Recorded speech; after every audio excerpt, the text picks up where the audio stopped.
Assalamualaikum warahmatullahi wabarakatuh. Bismillah, alhamdulillah, wassalatu wassalamu ala rasulillah. Surat Al-Baqarah ayat ke-119. A'udzu billahi minasyaitonir rajim. Inna arsalnaka bil haqqi basyiran wa nadhira wa la tus'alu an ashabil jahimi. Sesungguhnya kami telah mengutusmu Muhammad dengan kebenaran sebagai pembawa berita gembira dan pemberi peringatan, dan kamu tidak akan diminta pertanggungjawaban tentang penghuni-penghuni neraka. Baiklah, kita mulai dari kalimat Inna arsalnaka bil haqqi basyiran wa nadhira. Tentu kita paham bahwa ini adalah jumlah ismiyah, kalimat yang diawali dengan isim atau kata benda. Tentu komponen utamanya adalah terdiri dari mubtada dan khobar. Dan pada saat yang sama kita ketahui di sini bahwa jumlah ismiyah ini dimasuki oleh inna. Inna arsalnaka bil haqqi basyiran wa nadhira. Sesungguhnya kami telah mengutusmu dengan kebenaran sebagai pembawa berita gembira dan pemberi peringatan. Pertama adalah inna. Inna artinya sesungguhnya. Ini terdiri dari inna sebagai huruf musyabbah bil fi'li. Dia tentu saja kita ingat inna wa akhwatuha. Inna dan teman-temannya memiliki amalan. Dia menasobkan isimnya dan merofakan khobarnya.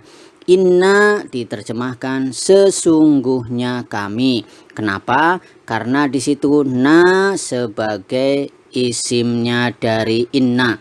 Ya, kalau kita bedah, inna ini terdiri dari inna dan na sebagai isimnya inna yang kita bisa terjemahkan sebagai nahnu.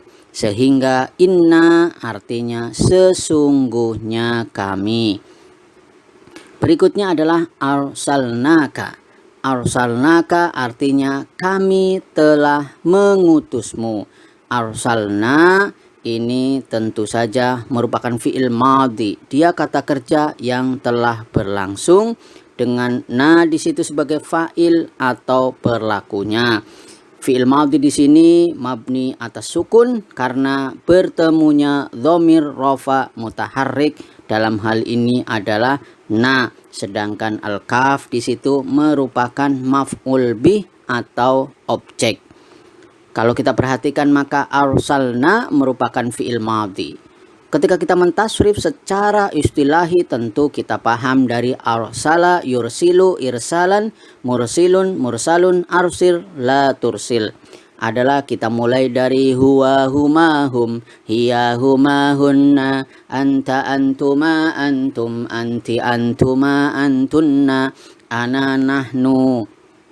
Maka arsala arsala arsalu arsalat arsalata arsalna, arsalta arsaltuma arsaltum arsalti arsaltuma arsaltunna, arsaltu arsalna. Nah, terlihat di situ arsalna fi'il madhi dengan dhamir atau fa'ilnya di situ adalah nahnu. Kalau kita kembali kepada inna arsalnaka, kita sudah paham inna dan di situ na atau nahnu sebagai isimnya inna, maka arsalnaka sebagai khobarnya inna. Arsalnaka karena sebagai khobar tentu dia marfu, tanda rofaknya tentu tidak terlihat karena ini ghairu mufrad atau susunan beberapa kata sehingga mahalnya sebagai rofa, dan tentu saja tanda rofaknya tidak terlihat di sana. Bil haqqi artinya dengan kebenaran. Bil haqqi tentu saja kita paham ini adalah susunan jar majrur. Syibhul jumlah dalam hal ini jar majrur terdiri dari bi dan al haqqi. Bi itu artinya dengan, tentu ini adalah huruf jar, dan al haqqi ini artinya kebenaran, yang tentu saja dia majrur karena diawali dengan bi, sehingga karena dia majrur tanda jarnya adalah harokat kasroh di bagian akhirnya, karena dia sebagai isim yang mufrad, sehingga dibaca al-haqqi bil haqqi, artinya dengan kebenaran.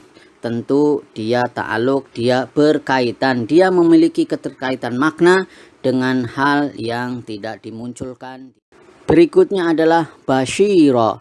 Basyiro artinya pembawa berita gembira. Basyiro adalah hal, dia menunjukkan sebuah keadaan. Karena hal tentu saja dia mansub, tanda nasabnya adalah harokat fathah di bagian akhirnya. Basyiro, pembawa berita gembira. Wa nadhiro, dan pemberi peringatan. Wa di sini tentu adalah wawu atof. Tentu kita ingat wawu atof termasuk huruf-huruf atof yang menghubungkan antara isim dengan isim dan fiil dengan fiil. Dalam hal ini adalah nadhiro sebagai maktuf, maktuf alaihnya adalah basyiro. Kita ingat ketika dia maktuf tentu dia tabi, dia ngikut basyiro, harokat akhirnya adalah fathah karena dia sebagai hal, maka nadhiro juga harokat akhirnya adalah fathah karena mengikuti dari basyiro, wa nadhiro, dan pemberi peringatan.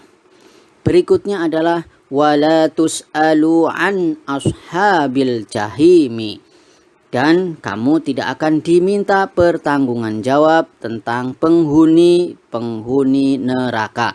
Kalau kita perhatikan maka ini susunan jumlah fi'liyah, yakni susunan kalimat yang diawali dengan kata kerja atau fi'il. Setidaknya ketika ada jumlah fi'liyah maka ada komponen-komponen utama, dalam hal ini adalah fi'il atau kata kerja serta fa'il pelakunya, atau kadang juga naibul fa'il penggantinya fa'il. Baiklah, kita bahas satu persatu. Wala, wala dan tidak. Wa di sini adalah wawu isti'nafiyah, wawu yang menunjukkan bahwa ini adalah sebuah awalan kalimat baru, sedangkan la yang artinya tidak merupakan la nafiyah. Tus'alu, tus'alu artinya akan diminta.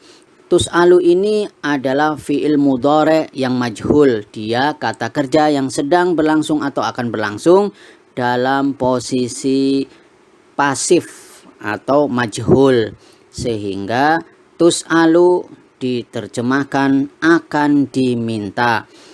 Tus'alu ini merupakan fi'il mudhari diawali dengan huruf mudhara'ah di sana dan dia dalam posisi majhul atau pasif. Kalau kita perhatikan maka tus'alu yang merupakan fi'il mudhari majhul awalnya adalah dari sa'ala. Sa'ala yas'alu su'alan, sa'ilun mas'ulun, is'al la tas'al. Maka ketika kita mentasrif secara lughawi dari huwa huma hum, hiya huma hunna, anta antuma antum, anti antuma antunna, ana nahnu, maka yas'alu yas'alani yas'aluna, tas'alu tas'alani yas'alna, tas'alu tas'alani tas'aluna, tas'alina tas'alani tas'alna, as'alu nas'alu. Bagaimana cara pembentukan dari fi'il majhul? Artinya bagaimana cara kita membentuk dari kata kerja yang aktif menjadi pasif. Untuk fi'il mudhari adalah didomahkan awalnya dan difathahkan huruf sebelum terakhirnya. Kalau kita perhatikan di kalimat inna arsalnaka bil haqqi basyira wa nadhira wa la tus'alu an ashabil jahimi. Fi'il atau kata kerja tus'alu merupakan fi'il mudhari yang majhul atau kata kerja pasif. Fi'il maklum kata kerja aktifnya adalah tas'alu sebagaimana yang sudah kita tasrif secara lughawi. Sehingga bagaimana cara membentuk dari tas'alu menjadi tus'alu adalah kaidahnya adalah dzumma awaluhu wa futiha ma qabalal akhir. Jadi tas'alu didomahkan awalnya menjadi tus'alu sehingga dari aktif menjadi pasif. Berikutnya adalah an ashabi. An ashabi tentang penghuni-penghuni. An ashabi ini tentu saja susunan jar majrur. Susunan jar majrur ini, syibhul jumlah ini tentu berkaitan, dia memiliki keterkaitan makna juntean dari fiilnya, dalam hal ini adalah tus'alu. Bisa kita jelaskan sedikit tentang huruf jar. Huruf jar atau kemudian kita juga mengenalnya sebagai huruf khafad memiliki arti harokat kasroh yang disebabkan oleh faktor tertentu, di mana salah satunya adalah huruf jar itu sendiri. Huruf jar merupakan huruf yang dapat membuat isim atau kata benda setelahnya menjadi majrur, juga menyempurnakan makna dari fiil kata kerja sebelumnya. Beberapa contoh yang bisa kita sampaikan sebagai huruf jar antara lain adalah min. Min memiliki beberapa makna, namun secara umum huruf ini memiliki makna permulaan, baik tempat maupun waktu. Selain itu, huruf min juga bermakna sebagian. Berikutnya adalah an. An memiliki makna secara umum yaitu melewati. Dapat juga bermakna menjadi dari atau melalui. Huruf jar berikutnya adalah ala. Secara umum digunakan untuk menunjukkan atas atau di atas. Ruba, secara umum huruf jar ini berarti banyak atau juga kadang sedikit. Jadi kadang taksir atau juga taklil atau sedikit. Berikutnya adalah fi. Fi merupakan salah satu huruf jar yang memiliki banyak makna. Secara umum huruf ini bermakna yang berarti di atau di dalam. Jadi dia dzorfiyah, bermakna di atau di dalam. Namun huruf ini terkadang diartikan sebagai taklil atau alasan, sebab, dan karena. Huruf jar berikutnya adalah bi. Bi memiliki dua makna. Bisa bermakna bertemu dan juga bermakna sebagai sebab dan juga dengan. Berikutnya adalah ila. Huruf jar ini memiliki makna batas akhir atau penghabisan. Dapat berupa tempat maupun waktu, sama halnya dengan huruf min yang sebelumnya sudah dibahas. Selain bermakna penghabisan, huruf ini juga bermakna bersamaan. Berikutnya adalah ka. Makna asli dari huruf jar ini adalah menyerupakan dan menyamakan suatu hal dengan perkara yang lain. Namun huruf ini juga dapat diartikan sebagai taklil atau alasan. Berikutnya adalah li. Huruf jar ini memiliki makna secara umum adalah milik, kepemilikan, punya, atau kepunyaan. Kembali kepada an ashabi, tentang atau dari penghuni-penghuni. Kenapa harokatnya kasroh di bagian akhirnya? Karena ini adalah jamak taksir yang ketika pada posisi majrur tanda jarnya adalah kasroh di bagian akhirnya. Berikutnya adalah al-jahimi. Al-jahimi artinya neraka. Al-jahimi sebagai mudhofun ilai. Ashabi penghuni-penghuni. Penghuni apa? Al-jahimi penghuni neraka. Sehingga kenapa harokat akhirnya adalah kasroh? Karena mudhofun ilai wajib majrur. Tanda jarnya dalam hal ini adalah harokat kasroh di bagian akhirnya. An ashabil jahimi. Ashabil jahimi kita paham ini adalah idhofah, terdiri dari ashabi sebagai mudhofun dan al-jahimi sebagai mudhofun ilaih. Baiklah, secara ringkas bisa kita terjemahkan, inna arsalnaka bil haqqi basyiran wa nadhiran. Sesungguhnya kami telah mengutusmu Muhammad dengan kebenaran sebagai pembawa berita gembira dan pemberi peringatan. Wala tus'alu an ashabil jahimi.